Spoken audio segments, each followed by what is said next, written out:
Hello. Read aloud with me with TMKC, a fairy tale classic. Tonight's tale is about Rumpelstiltskin, adapted by Mara Alperin, illustrated by Loretta Schauer.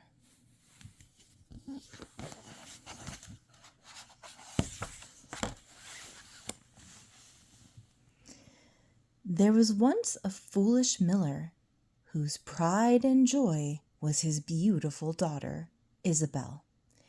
She was sweet and gentle and adored by all.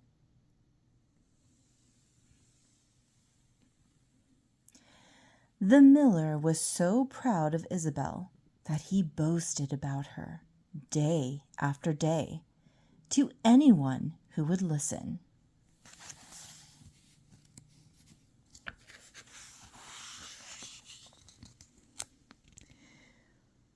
"Tulips start to bloom when my daughter sings," bragged the miller. "When Isabel catches raindrops, they turn into butterflies.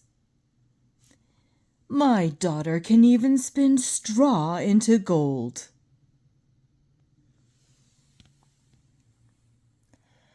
Soon word reached the king, who rode to the village to hear the miller's amazing tales. "Gold from straw?" the king cried greedily. "How clever! I command you to spin for me tonight." "Wait! There's been a terrible mistake!" shouted Isabel. But it was too late, and she was carried off to the castle.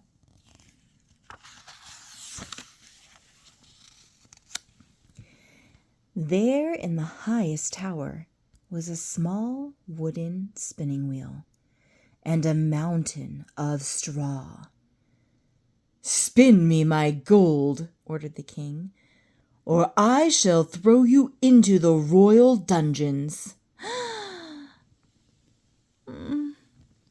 Poor Isabel tried everything she could think of.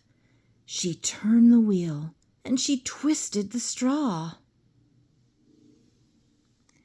She pushed and pulled, but nothing worked.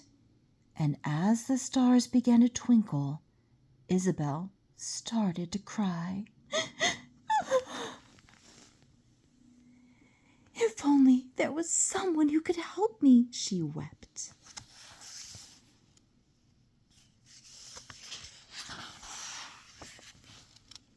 Suddenly, there was a dazzling flash of light, and poof! A strange little man appeared. He had a sharp, pointy face and a glittering golden cape. "I can spin straw into gold," the little man smirked, "and I will help you for a price." "But I'm just the miller's daughter," whispered Isabel. "I have nothing to give." "Here's my plan," he said. "Tonight I will spin your gold, but one day, when you have riches beyond your dreams, I shall return. You must promise me my pick of treasure then." "Yes, anything," Isabel agreed gratefully.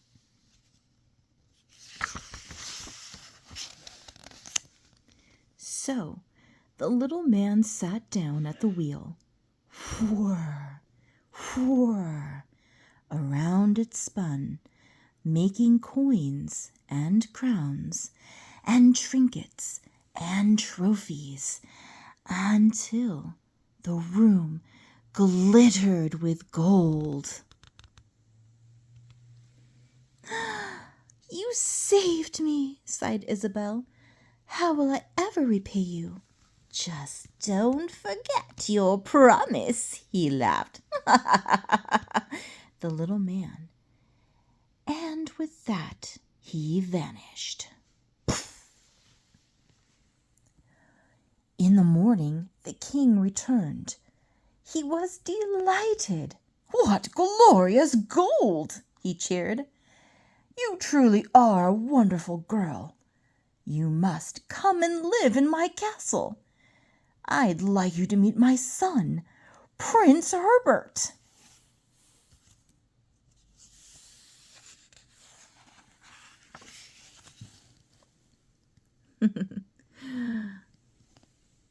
Unlike his father, Prince Herbert was handsome and kind. He and Isabel fell in love at once.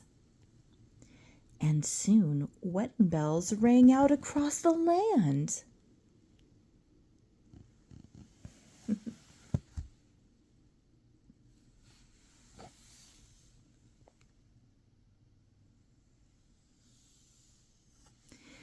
The years passed, and the happy couple were blessed with a beautiful baby boy, Prince Hugo. They were so happy, in fact, that Isabel forgot all about the funny little man.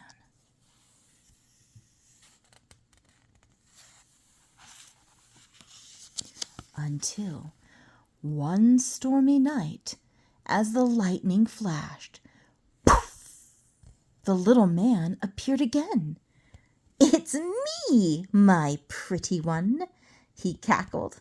"I'm here for the treasure you promised." "What treasure would you like?" Isabel asked. "Gold? Silver? A diamond necklace?" "No," sneered the little man. "I want something even more precious. I want..." "Oh, no." "Him!" And he pointed right at Hugo. "No!" cried Isabel in horror. "You can't take my darling baby."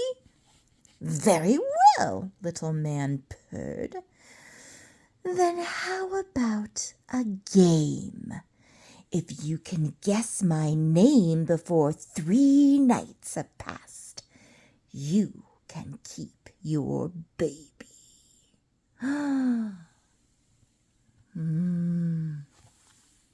And cackling, the little man leapt into the air and vanished. "Don't worry, my love," called Herbert, rushing over. "That horrid man will never take dear sweet Hugo." On the first night, Isabel guessed all the names she ever heard. Nick, Ned, Norbert, Willie, Wally, Weatherby? "No, no, no," giggled the little man. "That's not my name." The second night, Isabel and Herbert were up until dawn thinking up new names. "Is it Bumblenukle, Grubblegrunt, Wiggleboo?" No, no, no," cheered the little man. "Not even close." Isabel was desperate. "I can't think of any more names," she cried. "Then we must find out this little man's secret," said Herbert. "I have a plan."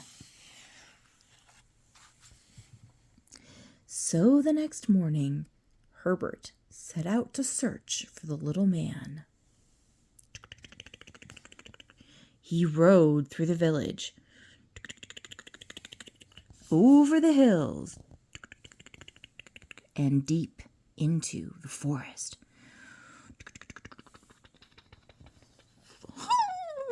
But the little man was nowhere to be found. Then, as the sun was setting in the woods, he saw the flash of a golden cape. Whew! Herbert hid behind a tree and watched as the little man danced around a fire singing.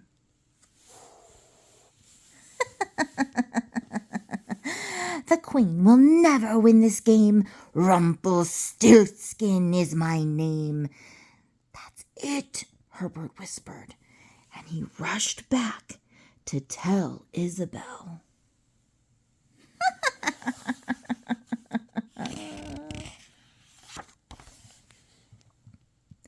That night, the little man appeared one final time.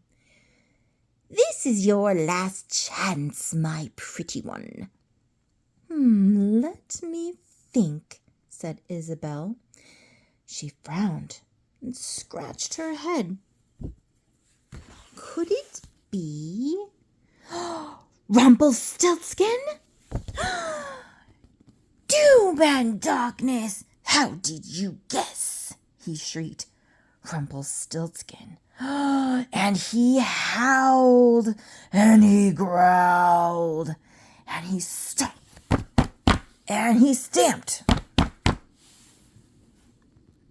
So hard that he crashed right through the floor and fell down, down, down, down, deep into the royal dungeons below.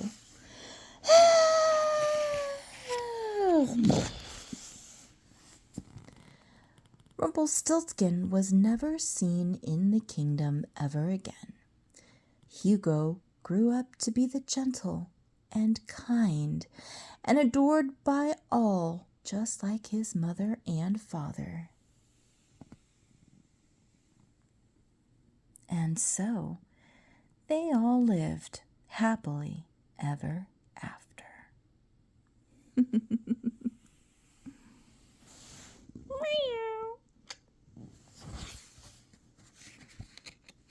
The end. Thanks for reading with me, TMKC. Tonight's fairy tale classic was Rumpelstiltskin.